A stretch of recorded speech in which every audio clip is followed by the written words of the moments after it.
니들 아버지가 나한테 킬러를 붙였다.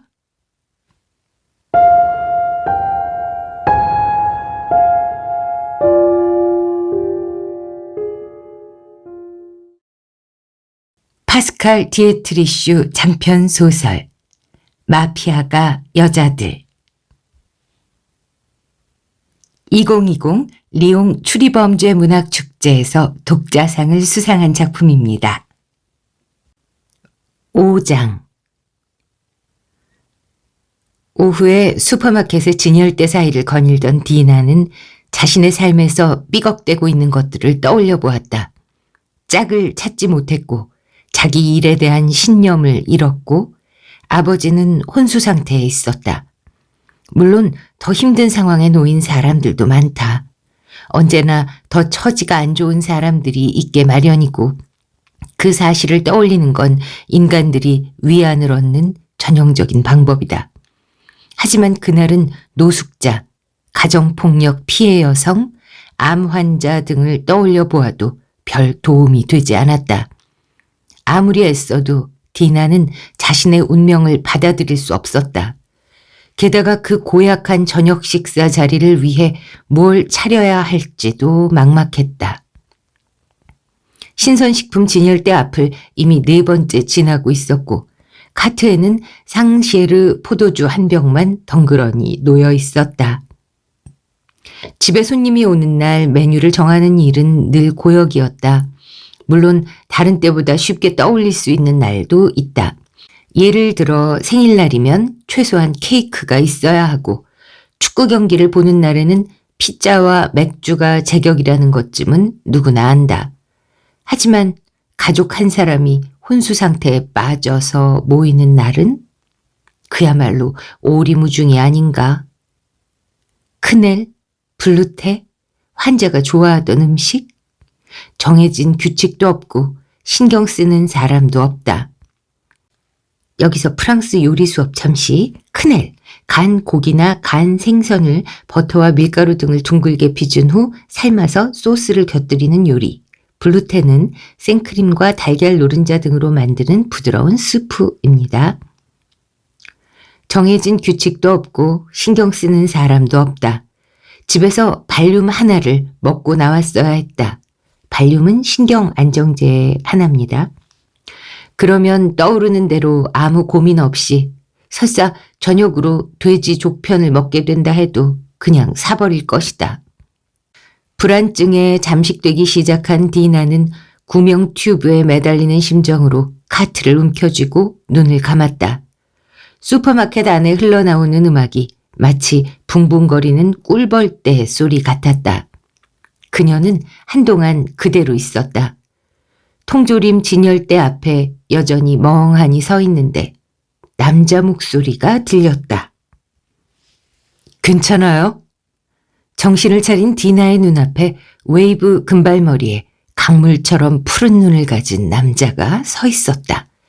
40대로 보였고 다부진 어깨와 곰 덫을 닮은 커다란 턱까지 광고에나 나올 법한 외모였다. 이렇게 멋진 남자는 늘 최악의 상황에서 만나게 된다. 마티웨와 처음 마주친 것도 치과에서 사랑니를 뽑고 나오던 날이 아니었던가? 그 인간이 쓰레기 같은 놈이라는 걸 일찍이 알아챘어야 했는데. 괜찮아요. 고마워요. 디나는 정신을 가다듬으려 애쓰며 대답했다. 그러다 문득 자신이 후줄근한 트레이닝복 차림이라는 사실을 떠올렸다. 귀찮아도 갈아입고 나왔어야 했다는 후회가 밀려왔다. 얼굴이 몹시 창백하네요. 남자가 그녀를 살피며 말했다. 에어컨하고 음악 소리 때문이에요. 디나는 자기 상태를 설명하려고 애썼다. 음악 소리 때문? 남자는 음악에 귀 기울이며 디나의 말을 되받았다. 그는 넓은 슈퍼마켓을 가득 울리며 스피커에서 쏟아져 나오는 소리가 그저 과하게 활기찬 댄스 음악이라는 정도만 인지하는 것 같았다. 남자는 커다란 금속 격자 카트 안에서 쓸쓸히 굴러다니는 상쉐르 포도주병을 힐끗 내려다보았다. 목록을 써서 와야죠. 그가 불쑥 한마디를 내뱉었다. 네? 식료품 창고가 비어가면 살 것들을 미리 적어둬야 해요. 그러면 장 볼 때 뭘 사야 할지 고민할 필요도 없고 잊어버리고 못 사는 것도 없죠. 당신은 그렇게 안 할 것 같지만. 디나가 어리둥절한 표정으로 남자를 바라보았다. 아, 그저 좀 특별한 식사 자리라서 어떤 메뉴가 좋을지 고민 중이었어요. 어떤 식사 자리인데요? 가족 모임이요. 아버지가 혼수 상태가 되셨거든요. 저런 힘들겠네요. 남자는 상심한 듯한 표정으로 진열대에서 카술레 통조림을 집어들었다.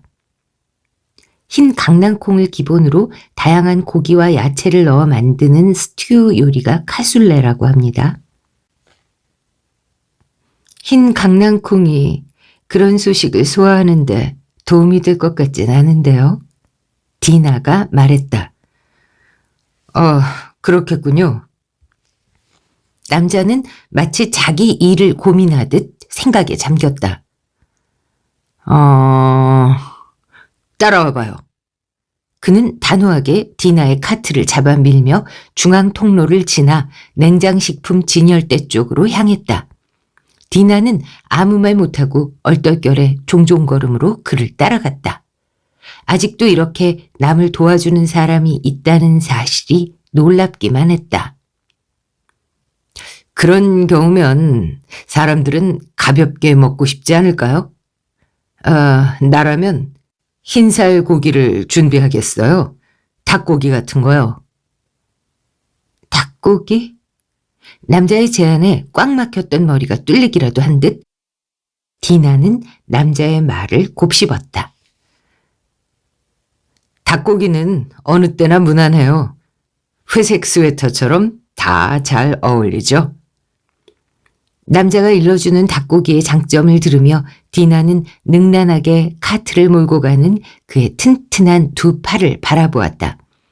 잠시 후 남자는 정육 코너에 멈춰 서더니 전문가 같은 표정으로 랩으로 포장된 생닭들을 하나하나 살펴보았다. 뭐든 잘 아는 척하면 여자들의 환심을 살 수 있다고 믿는 남자들처럼 말이다.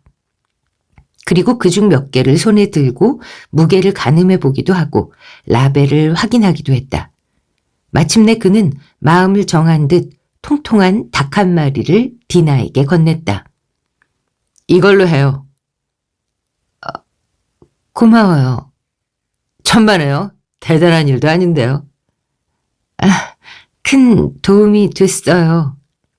물에 빠진 사람을 구한 것도 아닌데요, 그래도 좋았겠지만. 물에 빠진 걸 구해준다고요? 네. 디나는 믿을 수 없었다. 하늘에서 떨어지듯 갑자기 나타난 남자가 추파를 던지고 있었다. 흐트러진 트레이닝복 차림이 제법 멋이 났던 걸까? 디나는 또 한 번 남자와 눈이 마주쳤고 문득 바로 이런 남자를 만났어야 했다는 생각을 했다. 거의 투명에 가까운 눈빛에 몸이 다부진 남자. 장볼 목록을 미리 준비하고 언제든 적극적으로 나설 줄 아는 남자 말이다. 운명처럼 그런 남자가 눈앞에 나타났다. 그 순간 디나는 자신이 닭고기를 힘껏 끌어안고 있다는 걸 깨달았다. 당황한 그녀가 닭고기를 포도주 옆에 내려놓았다. 마르퀴스라고 해요? 디나예요. 같이 뭐라도 한 잔 할래요? 디나는 어디라도 따라갈 것 같았다. 무인 빨래방이나 자동차 판매 대리점에 가자고 했어도 따라 나섰을 것이다. 계산을 마치고 나서자 출입구 자동문이 양쪽으로 열렸다. 슈퍼마켓 밖에는 사람들이 진지한 표정으로 머케덤 도로 위를 구둣발 소리를 내며 걷고 있었다. 젊은 펑크족 남자가 개를 데리고 환기구에 올라앉아 구걸하고 있었지만 아무도 눈길을 주진 않았다. 디나는 자신의 어머니를 떠올렸다. 어머니가 있었다면 보나마나 지폐 한 장을 줬을 테고 저 젊은 남자는 그 돈으로 하루를 먹고 살 수 있었을 거다. 엄마 미셸은 거리에서 구걸하는 사람이 보이면 무조건 돈을 꺼내주었다. 구호단체들에도 정기적으로 기부를 했다. 아버지 레오네가 뭔가 더러운 사업을 벌이면 얼마 지나지 않아 적십자사 혹은 가난한 이들의 형제들, 세계의 의사들 같은 단체에 아칸포라 패밀리 이름으로 거액의 수표가 전달되곤 했다. 디나와 마르큐스는 가장 가까운 카페에 들어갔다.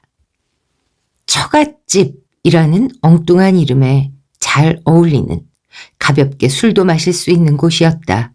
물론 맥주를 한잔하고 싶은 사람들이 처갓집에 가고 싶을 리는 없겠지만 마르큐스는 창가 자리를 골랐고 디나는 긴 의자에 자리 잡으며 장본 물건들을 옆에 빈자리에 내려놓았다. 카운터 자리에서는 보안요원 복장을 한 수염이 덥수룩한 남자가 버터햄 샌드위치를 먹고 있고 헐렁한 아프리카 전통 의상 위에 겨울 점퍼를 걸친 흑인 둘이 막권을 맞추고 있었다.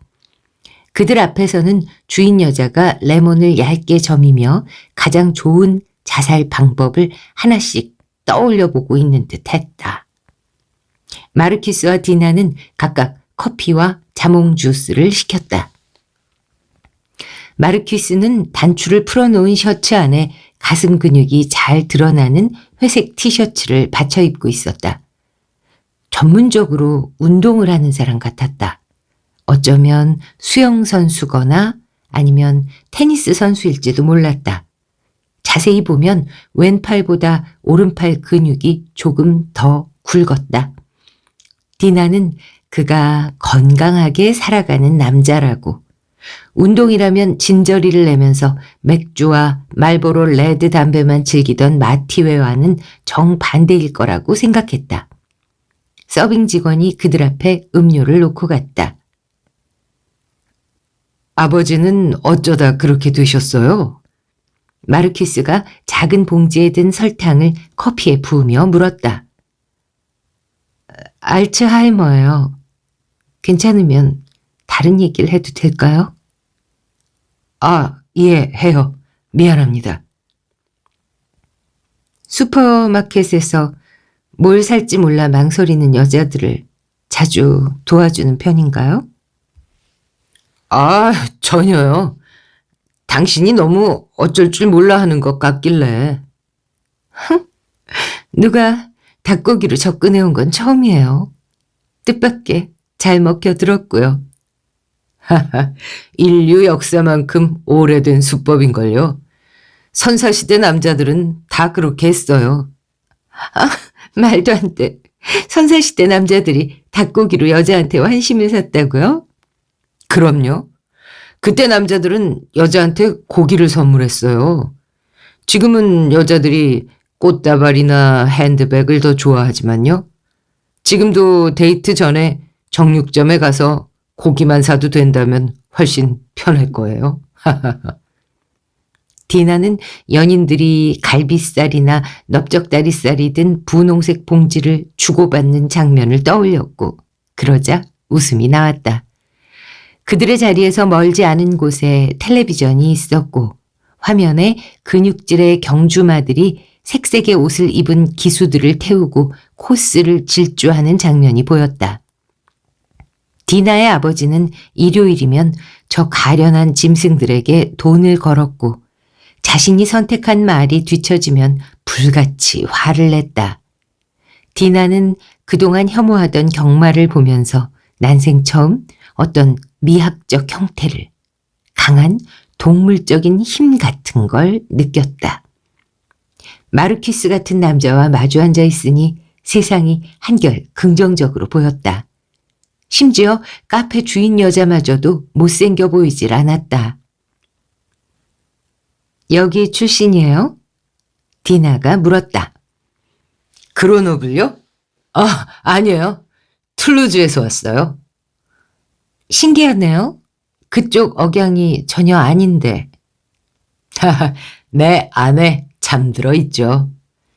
마르키스가 남부지방 특유의 노래하듯 고저가 뚜렷한 억양을 실어 대답했다. 디나는 숙고 끝에 그가 아마 럭비 선수일 거라고 생각했다.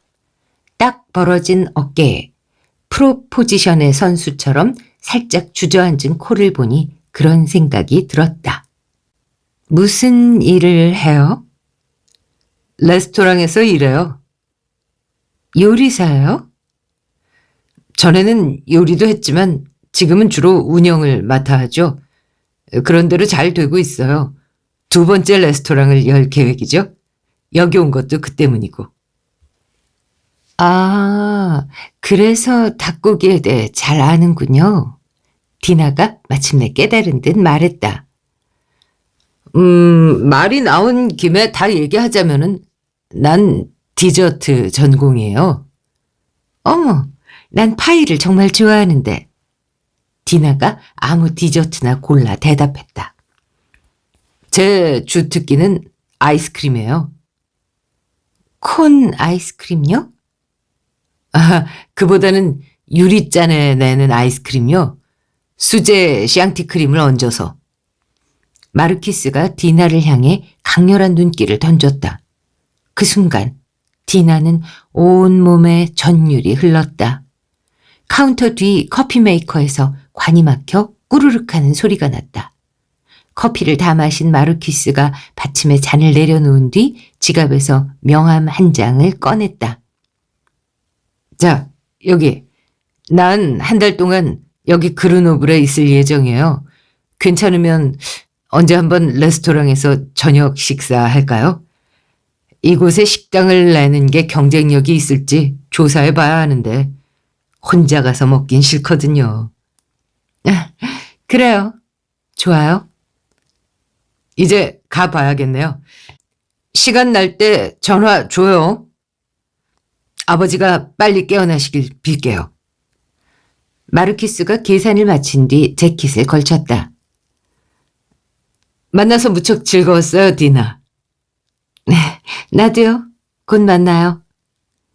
디나는 테이블 사이를 지나 거리로 나서는 마르키스를 지켜보았고 그러다 정작 그가 슈퍼마켓에서 아무것도 사지 않았다는 사실을 깨달았다. 새 레스토랑 개업에 대비해서 이곳 슈퍼마켓에 어떤 재료가 있는지 사전 조사를 한 걸까? 카페 유리창 너머로 유연한 걸음걸이로 길을 건너는 그의 모습이 보였다. 그가 에르브 광장 쪽으로 사라진 뒤에야 디나는 명함을 읽었다. 마르퀴스 뒤몽, 디저트 아이스크림 유럽 대회 우승자. 6장. 미셸은 자신의 오픈카에 올라타 전속력으로 달렸다. 빨간 불도 무시해버렸고 횡단보도에서 늑장 부리는 보행자들을 향해 경적도 울렸다. 교통량이 많지 않아 시내를 빠르게 벗어났다. 산 너머 아무런 흔적도 담기지 않은 맑은 하늘 위로 태양이 내리쬐고 있었다. 그녀는 발랑스 방향으로 고속도로를 탔다가 4번째 출구로 빠져나왔다. 겨울의 습기가 가득한 전원의 풍경이 이어졌다. 초록색과 갈색 들판이 펼쳐지고 천봉들이 뾰족한 송곳니처럼 하늘을 향해 솟아있었다. 봉우리 가장 높은 곳에는 시간의 공격을 거스르며 만년설이 쌓여 있었다. 눈 감고도 그려볼 수 있는 익숙한 풍경이었지만 그날만큼은 마치 처음 보는 것처럼 미셸의 눈길을 사로잡았다. 미셸은 기어를 5단으로 올리면서 설령 이렇게 죽는다 해도 원망할 처지는 아니라고 생각했다. 도덕적이지 못한 남자를 사랑했고 그가 벌어오는 더러운 돈으로 미용실, 미술관, 경마장, 레스토랑을 들락거리며 편히 살아오지 않았는가. 게다가 그녀는 레오네의 사업에 나름의 방식으로 기여했다. 조직 내에 갈등이 생기면 그녀가 나서서 조정했다. 마쿠에서 다른 부인들과 커피를 마시며 협상에 나섰다. 남편에게 그 일에 힘 좀 써달라고 해줘요. 그러면 우리 남편이 움직일 거예요. 수탉처럼 가슴을 내밀고 으스대기만 하면서 한치의 양보도 용납하지 못하는 남자들과 달리 여자들은 의견을 조율해 합의점을 찾아낼 줄 알았다. 돈을 투자하는 일 역시 그녀의 몫이었다. 돈 세탁에 관한 한 탁월한 노하우도 있었다. 미셸은 은행가, 변호사, 부동산 투자자, 그리고 겉으로는 점잖은 체 하면서 한미천 잡아보려고 혈안이 된 위선자들을 다루는 법을 알았다. 결국 그녀는 레오네에게 탁월한 능력을 갖춘 보좌관이나 마찬가지였다. 그러니 아무리 구호단체에 돈을 기부하고 길거리에서 손 내미는 사람들에게 적선을 한다 해도 그동안 저지른 죄가 가벼워질 수 없었다. 결국 가난한 사람들은 그녀에게 전혀 도움이 되지 않았다. 미셸은 의기소침해져서 한숨을 내쉬었다. 건실한 직업을 가진 사람과 결혼했다면 지금쯤 텔레비전 드라마나 챙겨보고 정원을 가꾸거나 손주들을 돌보면서 편안한 노년을 보낼 수 있었을 테고 이렇게 살인청부업자를 피해 다니는 처지는 되지 않았을 것이다. 차를 달릴수록 차창 밖으로 새로운 산비탈이 숨바꼭질하듯 나타났다 사라지기를 반복했다. 자동차는 벨돈 산으로 향하는 좁은 경사로로 접어들었다. 양들이 무심하게 풀을 뜯는 초원을 지나 잠시 후 철책 담 너머로 통유리 건물이 나타났다. 레오네 이전에 이 지역 마피아 대부였던 레모 람프레디가 살고 있는 최고급 요양원이었다. 미셸은 주차장에 차를 세우고 핸드브레이크를 걸었다. 백미러를 보며 화장을 고친 뒤 차에서 내려 문을 닫았다. 그리고 창유리에 자신의 실루엣을 비춰보았다. 검붉은색 원피스 위에 레인코트를 걸치고 굽 낮은 스웨이드 앵클 부츠를 신고 있었다. 레모 란프레디는 그 밑에서 일하는 멍청한 남자들 대부분이 그래왔듯이 그녀의 매력에 한결같이 호감을 드러냈었다. 아직까지 효과가 있어야 할 텐데. 미셸은 도도한 걸음걸이로 주차장을 가로질렀다. 구두굽이 자꾸 자갈 틈에 끼었고 습한 공기가 폐속으로 파고들었다. 건물에 다가가자 자동문이 열렸다. 입구 안내 데스크에서는 풍만한 가슴을 부각하는 꽉 끼는 블라우스를 입은 여직원이 잡지를 읽고 있었다. 레모 람프레디 씨를 만나러 왔어요. 미셸이 말했다. 베란다에 계세요. 오른쪽 복도를 따라가세요. 여자가 동유럽 억양으로 대답했다. 안내받은 방향으로 쭉 걸어가자 통유리창으로 계곡 전체가 내려다 보이는 공간이 나왔다. 저 멀리 육중하고 바위 많은 벨돈 산이 다른 산들 위로 높이 솟아 있었다. 레모는 휠체어에 앉아 테이블에서 카드를 치고 있었다. 두피에는 드문드문 검버섯이 피어있고 콧등에는 두꺼운 안경이 걸려 있었다. 전처럼 깨끗이 다림질된 무늬 셔츠에 넥타이를 맨 차림이었다. 밀라노 공방에서 제작한 오래된 수제화 대신 펠트 실내화를 신고 왼쪽 귀에 보청기를 꽂기는 했지만 여전히 차림새에 신경을 쓰는 것 같았다. 같이 카드를 치는 남자들은 하나같이 흉악범 인상이었다. 한 명은 치아가 듬성듬성한 입에 시가를 물고 있고 그 옆에 또 한 남자는 파자마 바지 허리춤에 권총을 차고 있었다. 그들 앞에는 50유로짜리 지폐들이 놓여 있었다. 저 왔어요, 레모. 미셸은 레모가 분명히 들을 수 있도록 큰 목소리로 또박또박 말했다. 손에 든 카드를 보던 레모가 고개를 들더니 상대를 기억해내려 애쓰는 듯한 당혹스러운 눈으로 미셸을 응시했다. 잠시 후 그는 얼굴이 환해졌고 카드를 테이블에 내려놓았다. 아, 미셸이로군. 우리 산악인께서는 요즘 어떻게 지내지? 남편 레오네가 산을 워낙 좋아한 탓에 산악인이라고 불렸다. 한 번은 경쟁관계의 조직원을 암벽 등반에 데려가 제거해버린 적도 있었다. 먼저 정상에 오른 뒤 동료의 로프를 잘라버리고는 깊은 낭떠러지 위 바위에 매달려 버티는 그를 버려두고 와버린 것이다. 그의 시신은 영원히 찾을 수 없었다. 레오네가 혼수 상태에 빠졌어요. 미셸이 소식을 전했다. 이런, 총에 맞은 거야. 아니에요. 알츠하이머를 앓고 있었다는 거 아시잖아요? 지난 몇 주 사이에 상태가 급격히 나빠졌어요. 의사들도 손 쓸 수 없었고요. 상의 드릴 게 있어서 왔어요. 시간 좀 내주실래요? 이보게들, 잠시 실례하지. 레모가 같이 카드를 치던 남자들에게 말했다. 늙은 남자들은 카드 놀이판이 중단돼 못마땅하다는 듯 얼굴을 찌푸렸지만 그러면서도 탐욕스러운 눈길로 미셸의 몸을 훑었다. 미셸은 언젠가 들은 적 있는 요양원에 있는 노인들이 한창 사춘기에 접어든 남자아이들보다 더 색을 밝힌다는 말을 떠올렸다.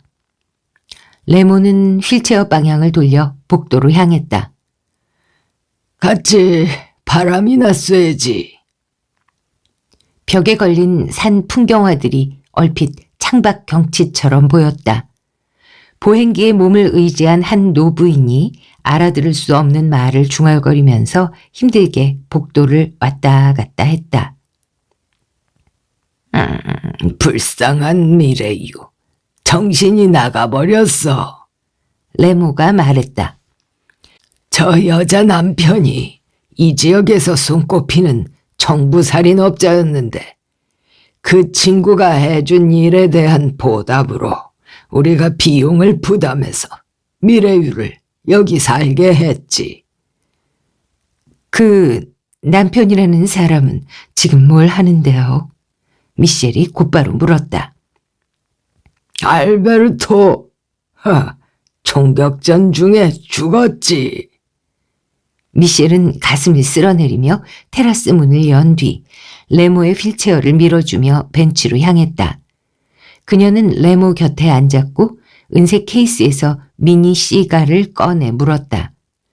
정면에 보이는 산에는 해가 잘 드는 사면 쪽으로 전나무 숲이 펼쳐져 있었고 추위에 더 많이 노출된 반대편 사면은 나무 대신 암석들로 덮여 있었다.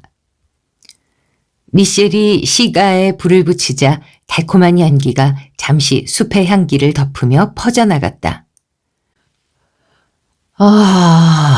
폐 건강에 좋기로는 여기가 세계 최고지. 레모가 황홀한 듯 내뱉었다.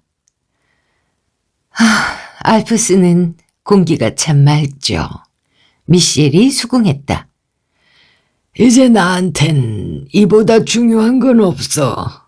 사업엔 더 이상 관심이 없고 피자집 시절은 다 끝이야. 피자집 시절. 미셸은 이제르 강변에 늘어선 레스토랑들을 떠올리며 한숨을 내쉬었다. 우리 이탈리아인들이 먼저 털을 닦아놓은 도시인데 느닷없이 아프리카 놈들이 나타나 우리 왕국을 차지하려 들다니. 람프레디 패밀리가 다시 조직을 이끌어야겠어. 내 아들 녀석한테 다 말해뒀어. 이탈리아에 남아있는 것보다는 여기가 더 안전하기도 할 거고 거기선 헌병대한테 사방에서 쫓기고 있거든. 이제 레오네까지 혼수 상태에 빠졌다니 서둘러야겠지. 아프리카 놈들이 얼씨구나 하고 달려들지 않겠어. 우두머리가 없으면 전쟁이 일어나는 건 시간 문제지. 곧 내 아들 코시모가 와서 그 콩고 놈을 손봐주고 전부 되돌려 놓을 거야.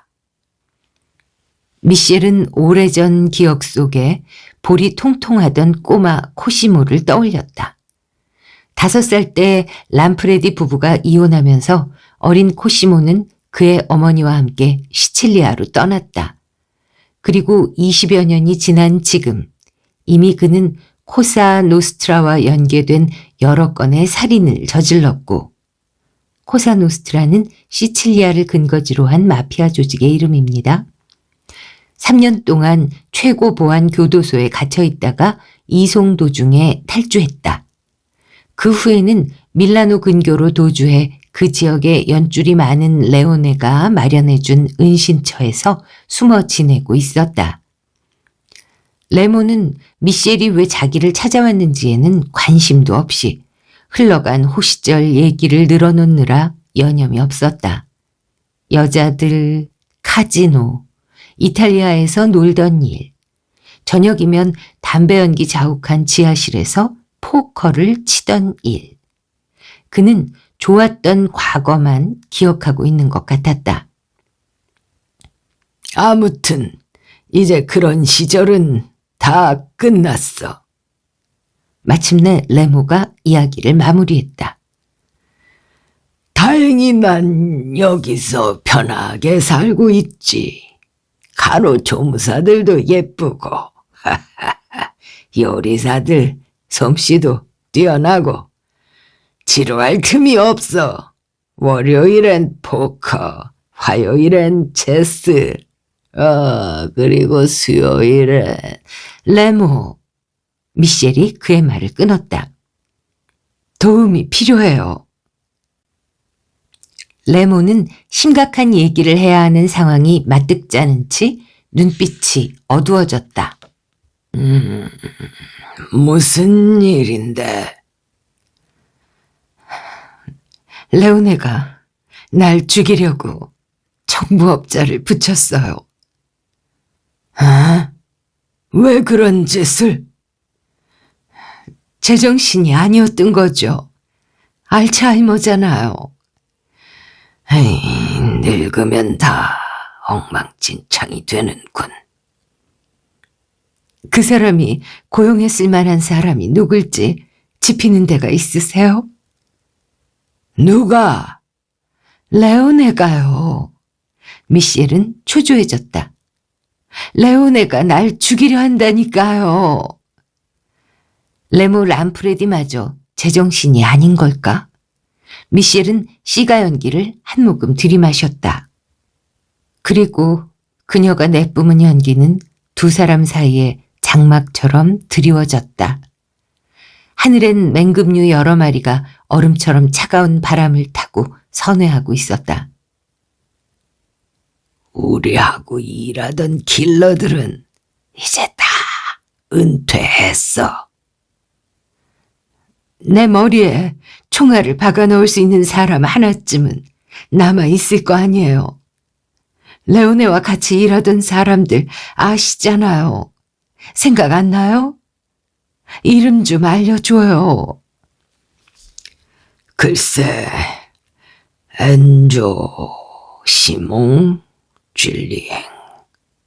내가 아는 건 그들이 전부야. 그 사람들은 요새 어디 있어요? 죽었거나 바닷가에 있겠지. 아직 살아있는 자들은 모두 코트다주르 지역에 별장을 샀거든. 젊은 애들한테 자리를 내줘야 하니까. 레모, 정말로 도움이 필요해요. 도움 받을 데가 없어요. 미셸, 킬러가 한번 살인 청부를 받으면 멈출 수 있는 방법은 없어. 무조건 해내는 게 계약에 포함돼 있으니까. 설사 그렇지 않다 해도 지금 내가 어디 있는지 한번 봐. 늙은이들이 죽음만 기다리는 곳에서 카드나 치는 신세잖아. 내가 아직도 개입할 수 있을 것 같아. 그리고 알고 있겠지만 현장을 이끄는 수장의 결정에는 나도 맞설 수가 없어. 레오네가 그런 선택을 내렸다면 아마도 자네가 명예 규율을 저버렸기 때문이겠지. 제정신이 아니었다니까요. 미셸은 같은 말을 반복했다. 우리 일하는 사람 가운데 제정신인 자가 있나? 일하면서 그런 것까지 챙기다간 아무것도 못 믿어. 그만 안으로 들어가지. 날이 춥네. 실망한 미셸이 피우던 시각공초를 테라스 바닥에 버렸다. 레모에게서는 아무런 도움도 기대할 수 없었다. 가슴이 꽉 막힌 것 같았다. 그녀에게 남은 유일한 실탄을 써버린 참이었다. 이제 방법은 도망치는 것뿐이었다. 그 사이 베란다에서는 직원이 틀어놓은 음악이 흘러나오고 늙은 남자 몇이 망사 스타킹을 신은 간호사들과 춤을 추고 있었다. 안내 데스크에 있던 여자가 넋을 잃고 바라보는 영감들 앞에서 옷을 하나씩 벗어가며 스트립쇼를 시작했다. 춤 한번 출까? 레모가 나지막하게 물었다. 서 있을 수 있어요? 놀란 미셸이 물었다. 플러스 한 번 정도는 출 수 있지. 일어나게 좀 도와주기만 하면. 레모는 힘겹게 몸을 일으켰고 미셸은 두 팔을 뻗어 그를 부축했다. 레모 란프레디. 그는 오랫동안 이제르 지역 암흑가를 쥐고 호령하던 인물이었다. 이제 정말로 하나의 세상이 종말을 맞이한 것이다. 미셸과 레모는 몸을 밀착하고 제자리에서 천천히 돌기 시작했다. 미셸은 레모의 어깨에 고개를 기댄 채 오래전 그가 건방지게 굴거나 그의 결단을 거스른 이들을 어떻게 처단했는지 떠올렸다. 레모는 조직을 이끄는 동안 손가락을 20개 정도 잘랐고 15명의 가슴에 구멍을 냈으며 50명 넘게 두들겨 팼다. 그 시절 누구도 감히 레모 람프레디에게 맞설 엄두를 내지 못했다. 당시 레모는 토요일 저녁이면 포커를 친 뒤 자동차 음악 볼륨을 최대로 올려놓고 베리아데로를 전속력으로 달려 5년 전 폐암으로 죽어 지금은 고인이 된 그의 둘째 부인 지나가 기다리는 별장으로 돌아가곤 했다. 그렇게 왕성하던 혈기가 세월이 흘렀다고 정말로 샘이 마르듯이 사그라질 수 있는 걸까? 자신은 평생 변하지 않았다고 굳게 믿고 있는 미셸은 다른 사람들이 늙어가면서 변한다는 게 잘 이해되지 않았다. 그러다 불현듯 그녀는 요양원 사람들 모두 마치 최면에 걸린 듯한 눈길로 자신과 레모를 바라보고 있다는 걸 깨달았다. 그러니까 조금 전에 생각은 틀렸다. 레모는 이전에 그르노블에서 그랬고 감옥에서 그랬듯이 그가 있는 모든 곳에서 그랬듯이 이 요양원에서도 여전히 왕이었다. 스스로는 아무런 힘이 없다고 주장하지만 분명 그에겐 여전히 강력한 힘이 있었다. 내가 늘 좋아했던 거 알지, 미셸? 레모가 그녀의 귓가에 나지막히 말했다. 이런 아내를 없애려 하다니. 레오네는 왜 그런 바보짓을 할까? 목덜미에 레모의 거칠한 손가락이 닿는 순간 미셸은 마치 면도날이 스치는 듯해 온몸에 소름이 돋았다. 7장 5분 안에서 닭고기가 30분째 익고 있었다. 디나는 닭 몸통에 스푼으로 소스를 살짝 끼얹고 감자를 뒤집었다. 이제 20분쯤 지나면 완전히 익을 터였다. 디나는 닭고기를 다시 오븐에 넣고 거실에 있는 알레시아에게 갔다. 알레시아는 소파에 앉아 앞머리 숨이 죽지 않도록 손가락으로 연신 빗어대며 이케아 카탈로그를 무심히 뒤적이고 있었다. 흰색 진 바지, 알록달록한 스웨터, 움직일 때마다 쨍그랑거리는 금빛 팔찌 등의 차림새를 보면 전혀 조직범죄에 몸담고 있는 사람 같지 않았다. 모르는 사람들은 오히려 카톨릭 사립학교 운영자를 떠올릴 법했다. 디나는 얼음을 넣은 마티니를 알레시아에게 건넨 뒤 안락 의자에 앉았다. 아빠가 마피아 조직에서 일한다고 우리한테 처음 말했을 때 기억나? 디나가 물었다. 어제 일처럼 또렷이 기억하지. 알레시아가 미소 지으며 대답했다. 그런데 나는 그보다 훨씬 전부터 짐작하고 있었던 것 같아. 그렇지. 코폴라 감독 영화에서 튀어나온 것 같은 이상한 사람들이 집에 들락거렸으니까. 어릴 땐 지하실에서 무슨 소리가 나기만 해도 무서웠는데. 알레시아는 짧은 순간 회상에 젖어 말했다. 그때마다 아빠는 쥐소리라고 했지만 아무튼 다정한 아빠는 아니었어. 디나는 보일러관에 손목이 묶인 채 감금돼 있던 남자와 마주쳤던 날이 떠올랐다. 그의 피범벅된 얼굴과 자기를 노려보던 증오에 찬 눈빛은 앞으로도 절대 잊을 수 없을 터였다. 그날 디나는 아버지의 적들은 평생 자신의 적이기도 하다는 사실을 깨달았다.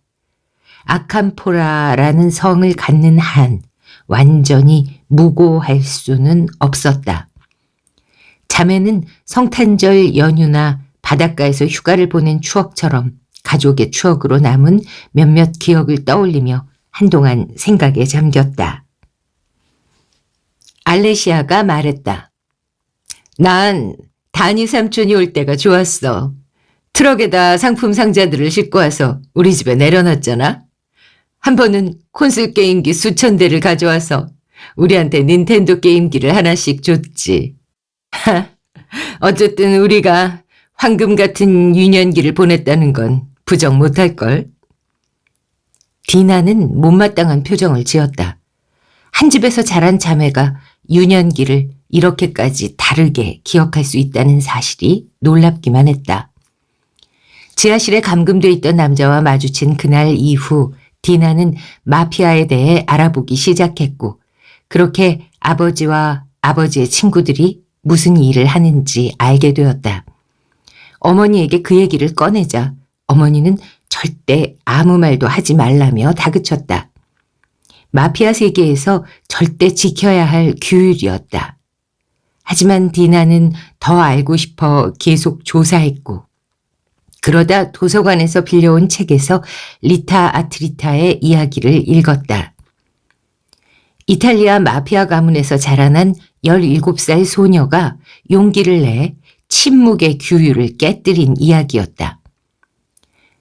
팔코네와 보르셀리노 판사가 살해당하자 리타 아트리아도 뒤이어 7층 발코니에서 몸을 던졌다. 실제 사건입니다. 그녀의 가족은 딸이 죽은 뒤에도 배신을 용서하지 않았다. 리타의 어머니는 딸의 무덤을 망치로 내려쳤다. 마피아 조직은 절대로 복수를 포기하지 않는다. 리타는 디나에게 영웅이 되었다. 그녀에게 리타는 반항의 상징이었다. 디나는 리타처럼 언젠가 사법당국에 전부 넘겨줄 생각으로 모든 걸 일기에 적기 시작했다. 앞으로 비극적 운명이 닥치리라 예상했지만 그 속셈을 알아차린 어머니가 그녀를 1년간 영국의 오페어로 보내버렸다. 오페어란 외국의 가정에서 아이 돌보기 등 비교적 간단한 집안일을 돕는 대가로 숙식 등을 제공받으며 언어와 문화를 배울 수 있는 유럽에 있는 교류 제도라고 합니다. 사실 그건 상당히 현대적인 결정이었다. 9세대 이탈리아 마피아 가문의 어머니였다면 설사 자기 자식이라 해도 염산을 마시게 하고도 남았다. 영국에서 돌아올 즈음 전보다 현명해진 디나는 사회를 위해 유용한 일을 하리라 희망을 품고 공부에 전념했다. 그녀는 시앙스포에 합격했고, 시앙스포는 프랑스 사회과학 분야의 최고의 교육기관인 파리 정치대학의 별칭이라고 합니다. 박사학위를 취득한 후 인도주의 단체에서 일하기 시작했다. 디나가 상념에 젖은 동안 알레시아는 다시 카탈로그에 빠져들어 있었다. 그네 의자라. 우리 집 테라스에 놓으면 멋지겠다. 알레시아가 정원용 가구 사진들을 훑어보며 말했다. 디나는 편안히 흔들리는 그네 의자에 앉아 친구들과 수다를 떠는 알레시아의 모습을 떠올려 봤다. 나는 푹신한 쿠션 의자가 좋더라. 디나가 대꾸했다. 쿠션 의자에는 똑바로 앉아있기가 힘들어. 그리고 보나마나 하나같이 그 위에 축 늘어져서 내 말은 한기로 흘려들으며 사타구니나 극적될걸. 그네 의자에선 그렇게 못하지. 그네 의자에 앉아서 사타구니를 긁을 놈은 없거든. 내가 모르는 미묘한 차이가 있나 보네? 언니가 쫌팽이 같은 남자들하고 일을 안 해봐서 그래. 남자들은 일단 엉덩이를 편하게 붙였다 하면 자기가 세상의 왕이라도 된 줄 알거든. 반대로 좀 불편하거나 익숙하지 않은 자리에서는 허튼 짓을 못하지. 언니도 경험하게 될 거야. 흔들리는 의자에 앉힌다는 건 이미 그들의 확신을 흔들어 놓는 셈이지. 그건 그렇고 지난번에 얘기한 새 약국 자리 좀 알아봤어? 디나는 한숨을 내쉬며 일어나 서재로 가서 도표가 그려진 문서 한 장을 들고 왔다. 그동안 디나는 절대 알레시아의 사업에 관여하지 않으려고 그녀의 부탁을 전부 거절해왔다. 하지만 얼마 전 마티웨와 헤어진 뒤로 알레시아에게 부쩍 기댄 게 사실이었고, 그래서인지 빚진 느낌이 있었다. 결국 약국을 하나 더 열 수 있게 후보지 몇 군데를 급히 조사해달라는 알레시아의 부탁을 받아들였다. 국립경제통계연구소에서 발표한 인구별 조사 자료를 토대로 분석했어. 여러 가지 매개 변수를 고려했고, 빈곤선 이하의 저소득층 사람들 비율은 경찰이 들이닥칠 위험을 말해주는 지표야. 상점들 규모도 유동인구도 가늠할 수 있지. 아동인구 수도 지표가 돼. 어린아이가 많은 곳일수록 주민들은 네가 끌어들이려는 유형의 사람들을 수용할 확률이 적다고 이해하면 돼.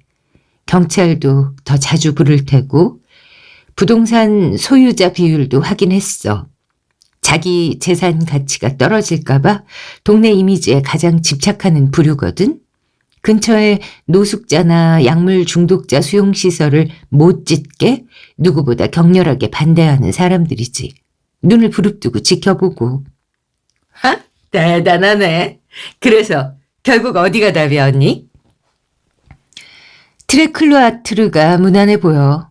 사람들도 많이 오가고 인종도 다양하고 세입자가 많고 도시 권역 평균보다 아동수도 적어. 고마워. 그 동네에 매물로 나온 데가 있는지 알아봐야겠다. 미리 말해두는데 이번이 마지막이야. 시민 건강을 증진하는 일에 일조했다고 생각해. 디나는 자기 가족을 보면서 가장 타락한 행위마저도 긍정적인 시각으로 볼 수 있고 언제든 거울 속 자신의 얼굴을 죄책감 없이 마주하는 방법이 있다는 사실을 깨달았다. 그게 바로 마피아를 척결하기 힘든 이유이기도 했다. 마피아들은 살인을 저지르거나 공금을 횡령하고 천연 자원을 빼돌리면서도 스스로는 공공을 위한 자선활동이라고 합리화하기 때문이다. 그 순간 초인종이 울렸다. 디나가 일어나 문을 열었다. 문 앞에 어머니와 베르나르가 스카치 위스키 한 병과 꽃다발을 들고 서 있었다. 둘 다 긴장한 표정이었다. 안녕하세요, 베르나르 아저씨. 어서 오세요. 디나가 말했다. 네 어머니한테 도움이 좀 필요할 것 같아서 같이 왔다. 베르나르가 디나에게 장미를 건네며 대답했다. 미셸은 외투를 옷걸이에 건 뒤 마치 모르는 집에 온 사람처럼 두리번거리며 거실로 들어왔다. 베르나르도 들어와 소파에 앉더니 안절부절 못하며 콧수염을 만지작거렸다. 디나가 베르나르를 마지막으로 본 건 아버지 레오네의 65번째 생일 파티 자리였다. 그 사이 배가 나오고 주름이 더 생기긴 했지만 베르나르는 예전처럼 옅은색 셔츠를 입고 있었다. 디나와 알레시아는 그를 삼촌처럼 생각했다. 예전에는 일주일이 멀다 하고 집에 와서 아버지와 함께 스포츠 경기를 보거나 술을 마셨고 어머니가 혼자 있을 때도 도와주러 왔었다. 베르나르는 언제나 아캄포라 가족의 헌신적인 친구였다. 미셸이 미니 시가를 하나 꺼내 불을 붙였고 근심이 있을 때면 늘 그러듯이 그 담배를 빨아댔다. 디나는 꽃을 꽃병에 꽂고는 상시에르 포도주병을 따고 잔을 건넸다. 아빠를 위하여! 알레시아가 잔을 들어 올리며 말했다. 아빠가 편안하게 떠나시길 기원하며 디나도 잔을 들어 올렸다. 미셸과 베르나르는 말없이 술을 마셨다. 창밖으로 생브리노 광장의 술집들에서 어렴풋이 소음이 들려왔다. 금요일 저녁이었다. 추운 날씨에도 흡연자들은 테라스 자리에서 버티는 모양이었다. 병원에선 뭐래요? 알레시아가 물었다. 뇌 기능이 완전히 멈춘 건 아니지만 손상이 심하대. 미셸이 대답했다. 오래 버티지 못할 거고. 미셸은 이쑤시개를 들어 올리브 하나를 신경질적으로 푹 찔렀다. 차라리 빨리 가시는 게 낫지. 알레시아가 말했다. 몇 년씩 식물인간으로 누워있는 사람들도 있거든. 약국에 오는 손님 중에 15년째 남편 병간호를 하는 여자도 있어. 일주일에 2번씩 골동품을 닦듯이 남편 몸을 씻겨준대. 미셸은 디나가 선반 위에 올려둔 먼지 쌓인 낡은 장식품들을 바라보며 얼굴을 찡그렸다. 그러다 갑작스러운 죽음이 꼭 나쁘지만은 않다는 생각이 들었다. 말하면 알아들으실 수는 있어요? 디나가 물었다. 감각은 있는 것 같아. 직관 같은 게 남아있는 거지. 개들하고 비슷한 상태랄까? 의사 말이 그래서 우리가 최대한 자주 옆에 있어야 한다는구나. 디나는 맞는 말이라고 생각했다. 잘 알려져 있다시피 혼자 집을 지켜야 하거나 집에 아무도 찾아오지 않으면 개들은 견디지 못한다. 아빠 부하들한테 교대로 와 있으라고 하면 어때요? 알레시아가 제안했다. 그게 도움이 되겠니? 미셸이 반박했다. 그 인간들은 대화 같은 건 몰라. 아마 네 아버지 배를 테이블 삼아서 카드나 치겠지. 어쨌든 의사는 꼭 가족하고 가까운 친구들이 옆에 있어줘야 한다고 했어. 디나는 앞으로 아버지 병실에 들러야 한다는 생각에 얼굴이 찡그려졌다. 그래도 아무 저항도 하지 못하게 된 아버지 앞에서 마음껏 형법 조항들을 읽어줄 수 있겠다는 생각은 들었다. 작은 복수의 기회가 될 터였다. 저마다 혼수 상태에 대해 아는 대로 한마디씩 늘어놓는 동안 디나는 닭고기를 꺼내러 주방으로 갔다.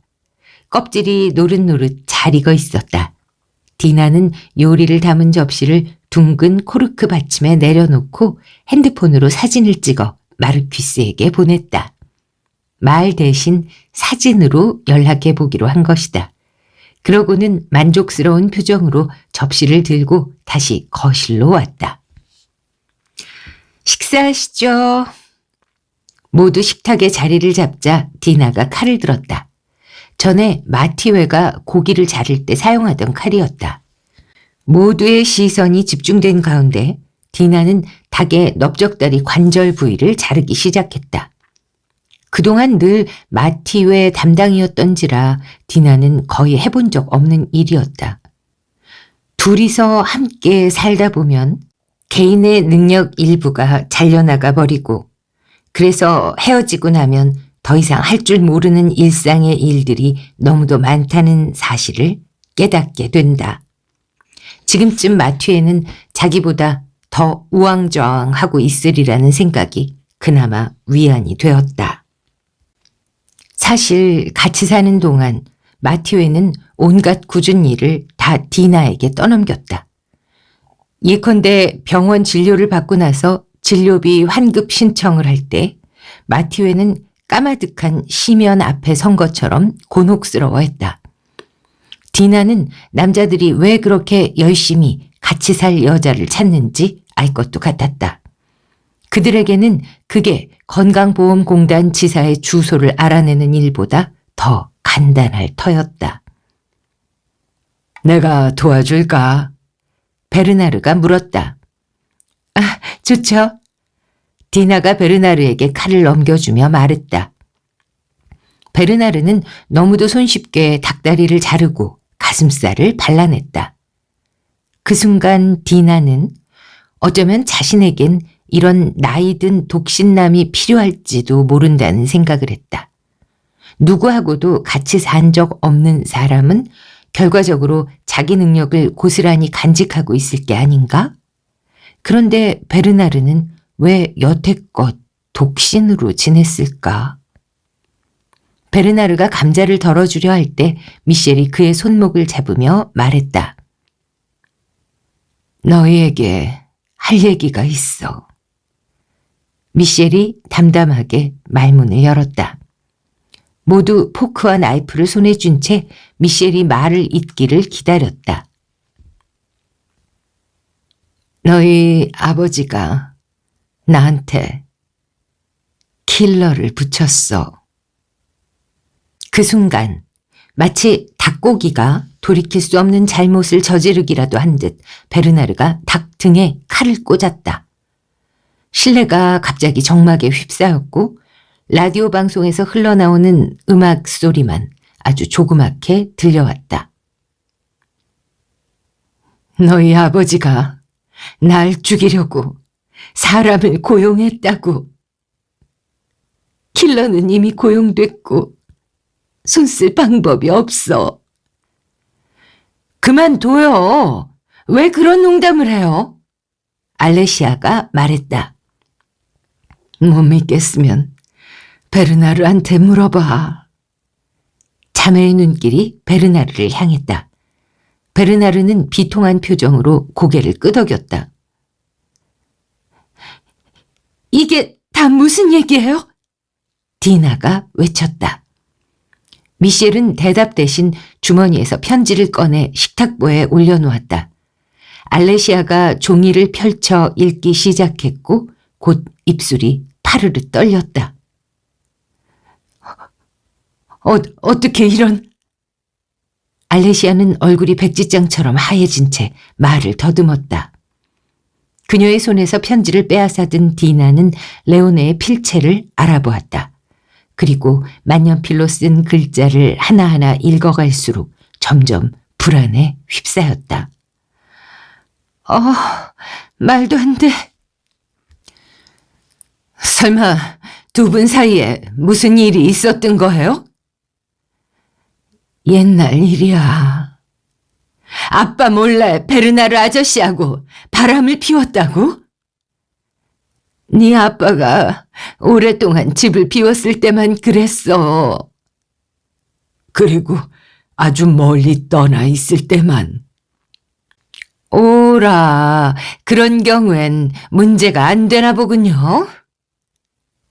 어쩌자고. 규칙 알잖아요. 친구의 아내는 넘보지 않는다.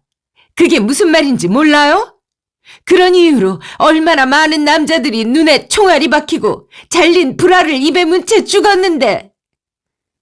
베르나르는 창백해진 얼굴로 슬그머니 손을 사타구니께로 가져갔다. 아빠가 정말로 살인 청부를 했을까요? 끔찍할 정도로 복수심이 강한 사람이니까. 그럼 어떻게 하죠? 미셸은 마치 자기 일이 아니라는 듯 초연하게 어깨를 으쓱했다. 그냥 그자가 칼을 쓰지만 않았으면 좋겠다. 머리에 총을 맞거나 독살당하는 게 낫지. 이왕이면은 비소가 제일 좋겠네. 경찰에 알려야 해요. 절대 안 돼. 미셸이 소리쳤다. 우리 돈이 어디서 오는지 알잖아. 어떤 결과로 이어질지 뻔해. 어차피 아무 도움도 안 될 테고 내가 죽을 때까지 보호해 줄 수는 없으니까 말이다. 일을 포기하도록 킬러를 설득해 봐요. 알레시아가 말했다. 찾아내서 아빠가 정신이 나갔다고, 스스로 무슨 일을 벌이는 건지도 몰랐다고 설명하는 거예요. 필요하다면 매수라도 해야죠. 레몬은 아빠가 누굴 고용했을지 알아낼 수 있을 거예요. 도움을 받아요. 이미 요양원에 가서 만나고 왔어. 킬러 걱정을 하긴커녕 같이 블루스를 추자더라. 납덩어리처럼 무거운 침묵이 내려앉았다. 도무지 해결 방법이 보이지 않았다. 외국에 나가는 건 어떨까? 킬러한테 쫓길 땐 다들 그렇게 하지 않나? 나 혼자 지구 반대편으로 떠나라고? 영어도 못하는데? 원주민 남자를 만나서 새 인생을 시작해 볼 수도 있겠네요. 디나가 참지 못하고 우스갯소리를 내뱉었다. 그 순간 모두들 원주민 차림의 남자 품에 안겨있는 미셸의 모습을 은밀히 머릿속에 떠올렸다. 아, 그래, 그거야. 알레시아가 탄성을 내질렀다. 마테오하고 가장 친한 친구네가 깊은 산속 아주 외진 곳에 산장이 있어요. 마테오가 스키 타러 자주 가는 곳이고요. 시설이 아주 고급스럽지는 않지만 해결 방법을 찾을 때까지 안전하게 지낼만 해요. 걔네 엄마도 내가 잘 아는데 분명 괜찮다고 할 거예요. 남아메리카로 끌려가는 것보다는 낫겠네. 내가 같이 가줄 수 있어. 절대 안 돼요. 킬러는 당연히 두 분이 같이 있을 거라고 생각할 거예요. 아저씨도 표적일 수 있고요. 꼬리를 안 밟히는 게 좋아요. 마테오에게 모셔다 드리라고 할게요. 어차피 학교 좀 빠져도 상관없죠 뭐. 마테오한테는 할머니가 천식 때문에 공기 좋은 곳에 가 계셔야 한다고 말해두면 돼요. 이런 일에 마테오를 끌어들인다고? 너무 위험해. 놀란 디나가 말했다. 괜찮아. 할머니하고 주말여행 떠나는 건데 안 될 거 없어. 그리고 어차피 킬러들은 전문가들이라서 표적이 아닌 사람은 절대 안 건드려. 투철한 직업의식이 사라지지 않은 분야가 하나쯤은 남아있다는 뜻인가? 디나는 그런 생각을 했다. 미셸은 아무 생각 없이 닭고기 한 조각을 입안에 넣고 우물거리며 씹기 시작했다. 옆자리의 베르나르는 얼굴이 창백하다 못해 파랗게 질려 있었다. 게다가 엄마 나이의 아줌마가 10대 남자의 뒤에 매달려서 스쿠터를 타고 도망친다고 누가 상상이나 하겠어? 알레시아가 뿌듯한 표정으로 말했다. 신경이 곤두선 디나는 창가로 다가갔고 실내에서 소용돌이를 그리는 시가 연기를 밖으로 내보내기 위해 창문을 열었다.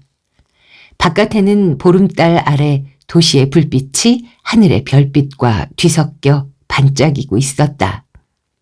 디나는 아버지 소유의 시멘트 회사 상속 소식을 전한 공증인의 편지를 떠올렸다. 이제 모든 의문이 풀렸다. 알레시아는 또 어떤 이상한 전화를 받게 될까? 그 순간 주머니에서 핸드폰이 진동했다. 화면에 뜬 문자 메시지를 읽었다. 먹음직스럽네요. 아버지께서 교차하시길. 저녁 식사 괜찮을 때 연락 줘요. 마르퀘스. 디나는 한숨을 내쉬며 식탁으로 돌아와 힘없이 자리에 앉았다. 난도질 당한 식탁 위의 닭고기가 어머니의 운명을 미리 보여주는 것만 같았다. 8장. 알레시아는 일반 고객과 약물 중독자들을 한눈에 구별할 줄 알았다. 꼬질꼬질한 파카로 몸을 감싼 채 조금 전 약국에 들어온 눈이 퀭하고 칡뿌리처럼 마른 남자는 당연히 후자다. 장담하건대 프로폴리스 사탕을 사러 온 게 아니다. 어느 뚱뚱한 부인이 고혈압 약을 타가는 동안 뒤에서 기다리던 남자는 사냥꾼에게 쫓기는 늑대 같은 눈빛으로 조급해했다. 그리고 앞 손님이 나가자마자 판매대로 달려들었다. 벨라돈나 2회분 주세요. 희석돈은? 알레시아가 물었다. 9CH. 계산을 마친 후 알레시아는 남자에게 자그마한 파란색 원통형 약통 2개를 건넸다. 봉투에 넣어드릴까요? 괜찮아요. 바로 쓸 거예요. 남자는 당장이라도 약물을 삼킬 기세로 곧바로 자동문 쪽으로 모습을 감췄다. 손님이 뜸해지자 알레시아는 진열대에 돌리프란을 정리하려고 돌아섰다. 아무리 생각해도 아버지가 어머니를 두고 그런 일을 벌였다는 사실을 믿을 수 없었다.